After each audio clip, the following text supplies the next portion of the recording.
அனைவருக்கும் வணக்கம். நம்ம எல்லாருமே எதிர்பார்த்து காத்து கொண்டிருந்த டிஎன்பிஎஸ்சி ஆனுவல் பிளானர் 2021 தற்பொழுது வெளியிட்டுட்டாங்க. இதற்கான பிடிஎஃப் லிங்க் வந்து பார்த்திங்கன்னா டிஸ்கிரிப்ஷனில் இருக்குது. இதற்கு நம்ம அதிகமாக எதிர்பார்க்கக்கூடிய குரூப் 2 அண்ட் குரூப் டிஏ கம்பைன் சிவில் சர்வீஸ் எக்ஸாமினேஷனோட நோட்டிஃபிகேஷன் பார்த்திங்கன்னா மே மாதமும், குரூப் 4 அண்ட் விஏஓ எல்லாரும் எதிர்பார்த்து காத்து கொண்டிருந்த குரூப் 4 அண்ட் விஏஓ வந்து செப்டம்பர் மாதமும் நோட்டிஃபிகேஷன் வரும்னு சொல்லிட்டு தெளிவாக சொல்லிட்டாங்க.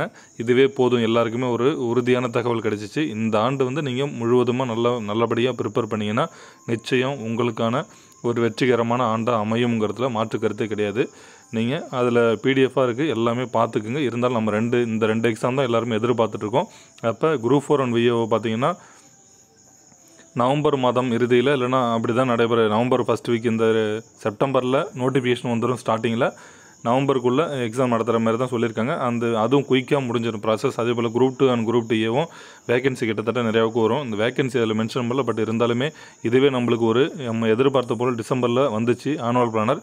இதை நீங்கள் உங்களுடைய படிக்கிற உத்வேகத்தை வந்து கொஞ்சம் அதிகப்படுத்திக்கிட்டு அதிகமாக முயற்சி எடுங்க. இது வந்து கடைசி வாய்ப்பாக நினச்சிட்டு ஒவ்வொரு நண்பரும் இது ஒரு நல்ல வாய்ப்பாக பயன்படுத்திக்கிட்டு இந்த வருஷமே எல்லோரும் உள்ளே போகிறதுக்கு முயற்சி பண்ணுங்கள். இதை விட்டால் வேறு வாய்ப்பு எப்பவுமே கிடைக்காது. தயவுசெய்து இந்த வாய்ப்பை வந்து நல்ல முறையில் பயன்படுத்திங்க. உங்களுடைய ஃப்ரெண்ட்ஸுக்கு எல்லாருக்குமே ஷேர் பண்ணுங்கள். இப்போவே பள்ளி பாட புத்தகத்தை வாங்கி படிக்க ஆரம்பிச்சிருங்க. அனைவருக்கும் நன்றி.